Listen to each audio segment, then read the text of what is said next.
Hello everyone, welcome back my YouTube channel as study 2.0। Friends, आज के video में हम जनरल स्टडीज के टॉप 30 क्वेश्चंस पर डिस्कस करने वाले हैं। ये क्वेश्चंस आपकी सभी प्रतियोगी परीक्षाओं के लिए अति महत्वपूर्ण होंगे, तो बने रहिएगा हमारे साथ कंप्लीट वीडियो तक। यदि वीडियो आपको पसंद आता है, वीडियो को लाइक, सब्सक्राइब और फ्रेंडों में शेयर जरूर करें। चलिए क्वेश्चन स्टार्ट करते हैं। आज का पहला क्वेश्चन है, लोकसभा को कार्यकाल पूरा करने से पहले भंग किया जा सकता है। आपको बताना है कि लोकसभा को कार्यकाल पूरा करने से पहले किसके द्वारा भंग किया जा सकता है। इसके ऑप्शंस हैं राष्ट्रपति द्वारा स्वविवेक से, ऑप्शन बी है प्रधानमंत्री द्वारा स्वविवेक से, ऑप्शन सी है लोकसभा अध्यक्ष द्वारा स्वविवेक से और ऑप्शन डी है प्रधानमंत्री की सिफारिश पर राष्ट्रपति द्वारा। आंसर कमेंट बॉक्स में दीजिए। राइट आंसर की बात करें तो ऑप्शन डी सही है। प्रधानमंत्री की सिफारिश पर राष्ट्रपति द्वारा लोकसभा को कार्यकाल पूरा होने से पहले भंग किया जा सकता है। अनुच्छेद 85 2 के अनुसार लोकसभा को कार्यकाल पूरा करने से पहले भंग किया जा सकता है। ऐसा प्रधानमंत्री या मंत्रिपरिषद की सलाह से राष्ट्रपति द्वारा यह कार्य किया जाता है।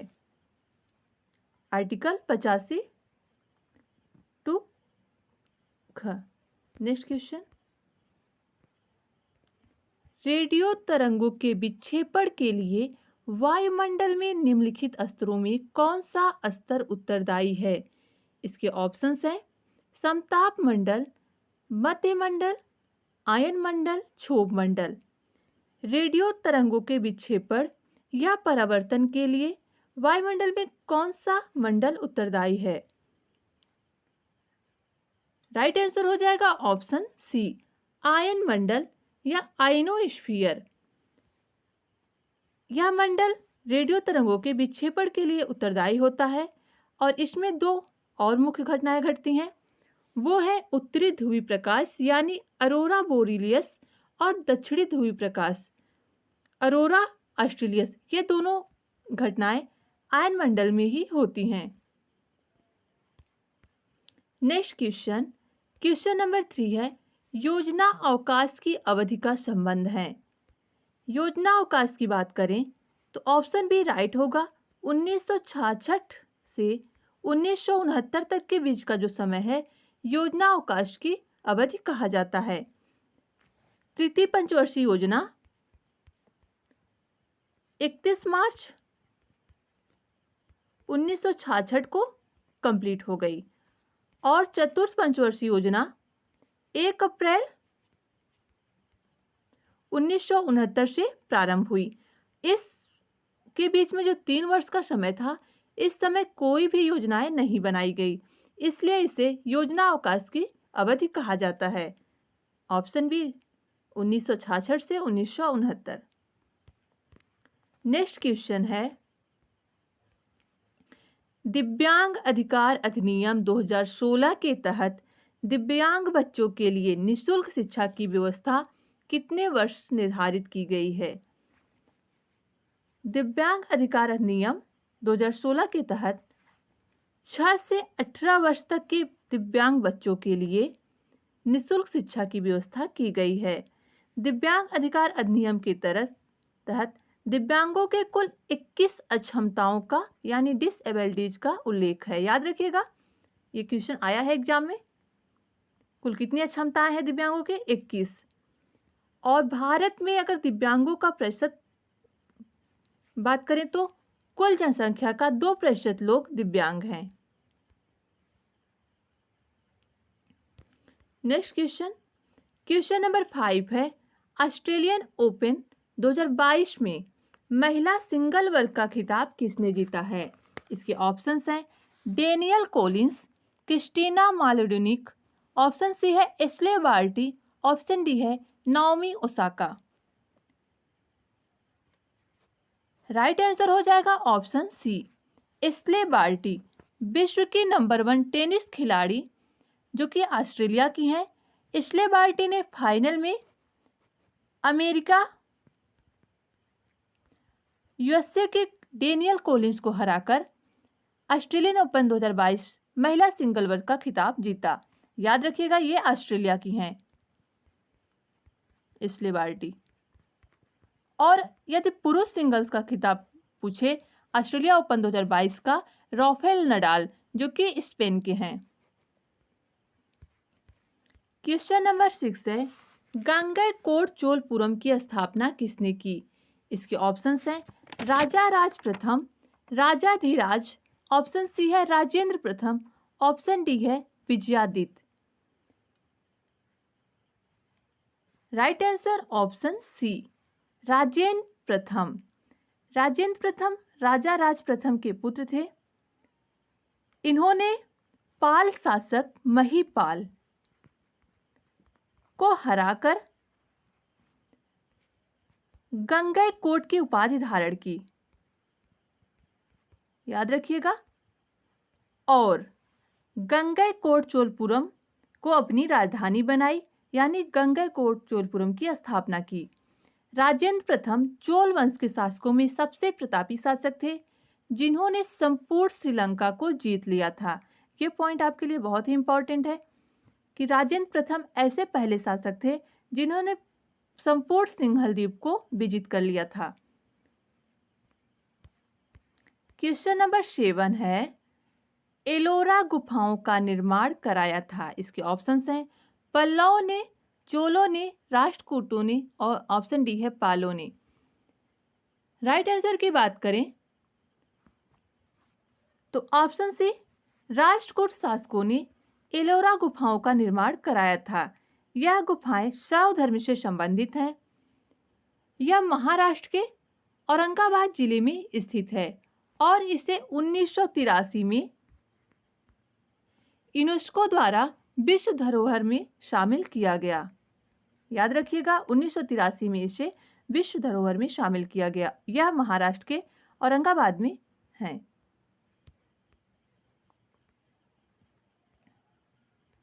क्वेश्चन नंबर 8 है भारत में 8 कोर सेक्टर में शामिल नहीं है। कभी कभी एग्जाम में पूछा जाता है कि भारत में कितने कोर उद्योग हैं, तो 8 कोर सेक्टर हैं। उसमें कौन शामिल नहीं है? कोयला, विद्युत, सीमेंट, उर्वरक, रसायन। राइट आंसर की बात करें तो ऑप्शन डी राइट होगा। भारत में कुल 8 कोर सेक्टर हैं यानी 8 कोर उद्योग हैं जो अर्थव्यवस्था में महत्वपूर्ण भूमिका निभाते हैं।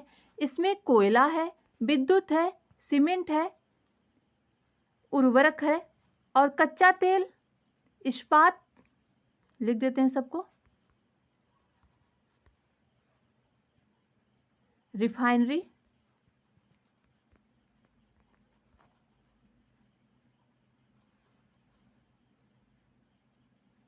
प्राकृतिक गैस।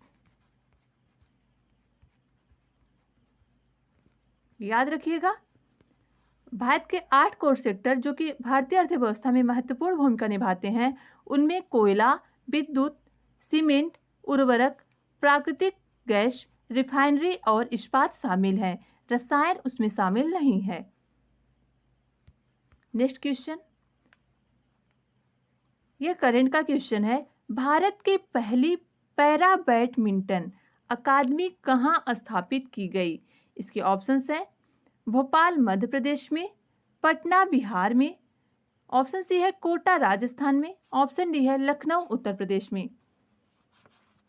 राइट आंसर हो जाएगा ऑप्शन डी, लखनऊ उत्तर प्रदेश में भारत की पहली पैरा बैडमिंटन अकादमी स्थापित की गई है।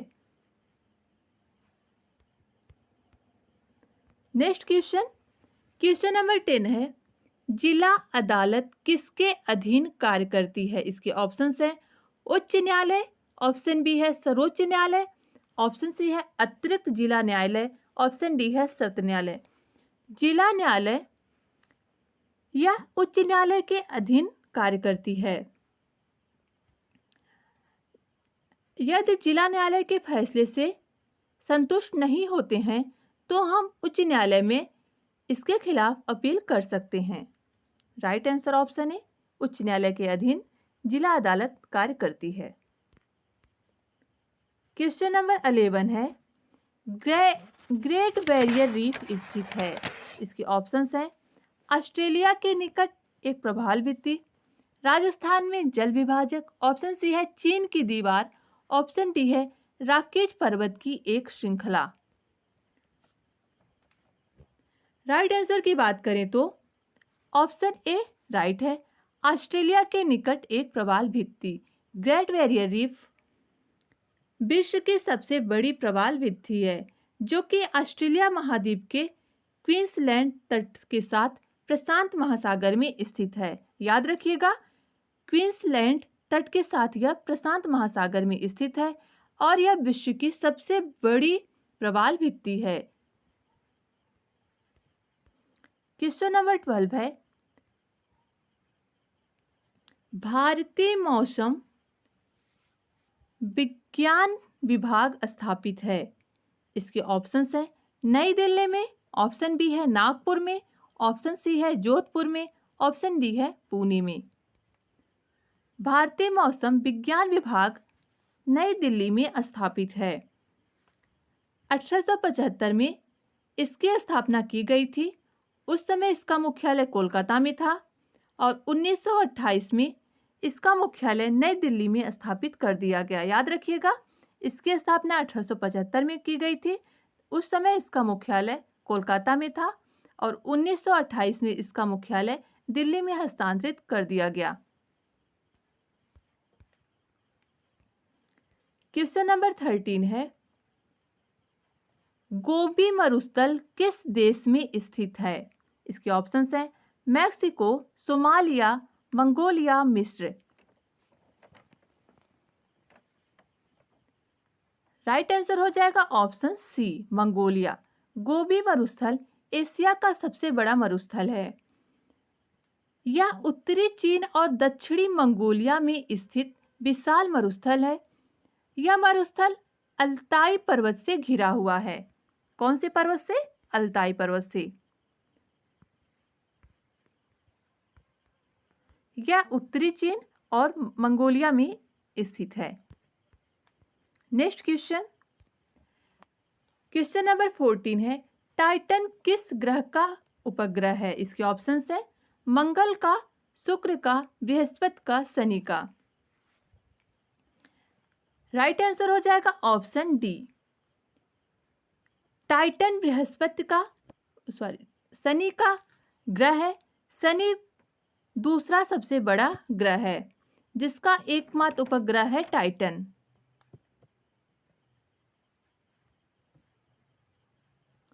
नेक्स्ट क्वेश्चन, क्वेश्चन नंबर 15 है, हिंदी के पश्चात कौन सी भाषा भारत में सबसे अधिक बोली जाती है? इसके ऑप्शंस हैं, बंगाली, तेलुगु, मराठी, उर्दू। हिंदी भारत में सबसे ज्यादा बोली जाती है। इसके बाद दूसरी जो भाषा है वो है बंगाली और तीसरी है तेलुगु।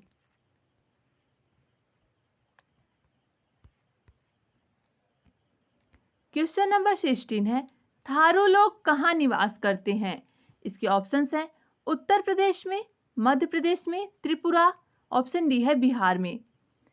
थारू जनजाति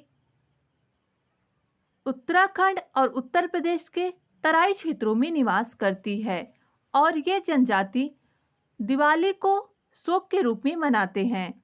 यह उत्तराखंड की सबसे बड़ी जनजाति है एवं उत्तर प्रदेश की तीसरी सबसे बड़ी जनजाति है।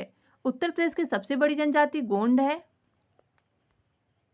याद रखिएगा, फिर खरवार है और उसके पश्चात थारू है। और थारू उत्तराखंड की सबसे बड़ी जनजाति है और यह दिवाली को शोक के रूप में मनाती है।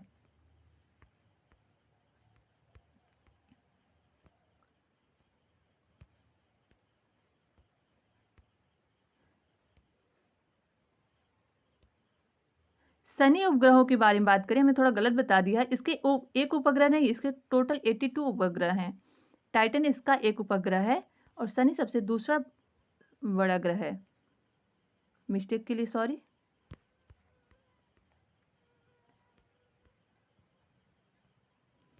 क्वेश्चन नंबर 17 है, जैव विविधता के संदर्भ में भारत में निम्नलिखित में से कौन सा क्षेत्र हॉट स्पॉट माना जाता है?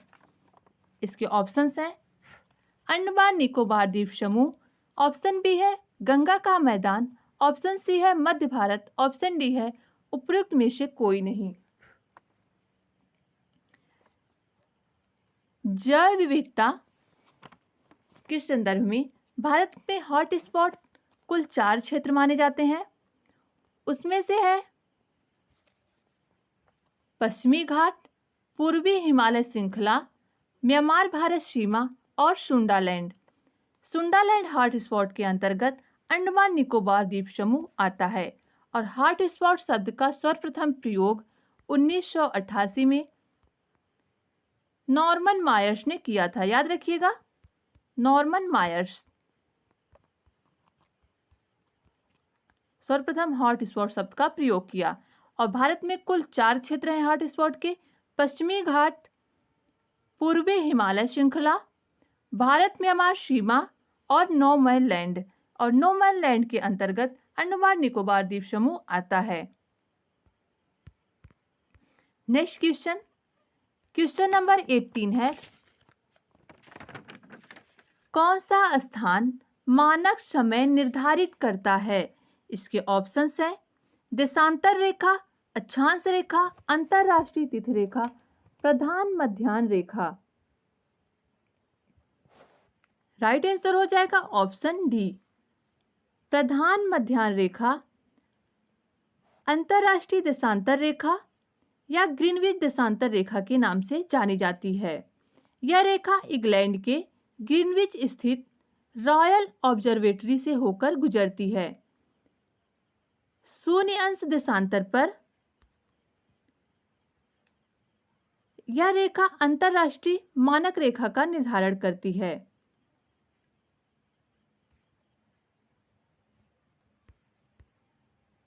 क्वेश्चन नंबर 19 है, निम्नलिखित युग्मों में से कौन सा एक सही सुमेलित नहीं है? एक तरफ है शासक और उनके शासनकाल में आए हुए अंग्रेज। ऑप्शन ए है अकबर के समय सर टॉमस रो आए, जहांगीर के समय विलियम हॉकिंस, शाहजहां के समय ट्रेवनियर और औरंगजेब के समय मनुची।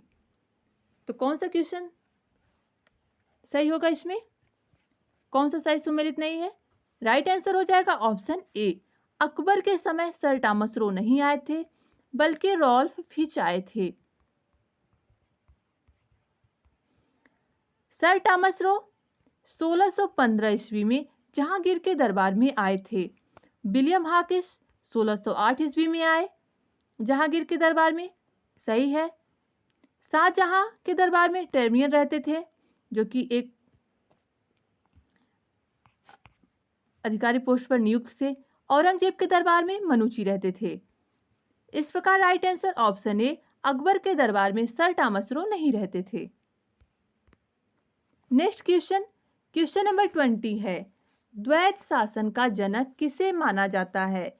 इसके ऑप्शंस हैं Lord Clive, Lord Macaulay, Hector Munro, Sir Lionel Curtis. Right answer हो जाएगा option D, Sir Lionel Curtis को द्वैत शासन का जनक माना जाता है। लेकिन भारत में द्वैत शासन लगाने का सर्वप्रथम कार्य लॉर्ड क्लाइव ने किया था। याद रखिएगा, ये तो पूछे एग्जाम में, भारत में किसने द्वैत शासन लगाया? तो सर्वप्रथम बंगाल में इलाहाबाद की संधि के परिणाम स्वरूप 1765 से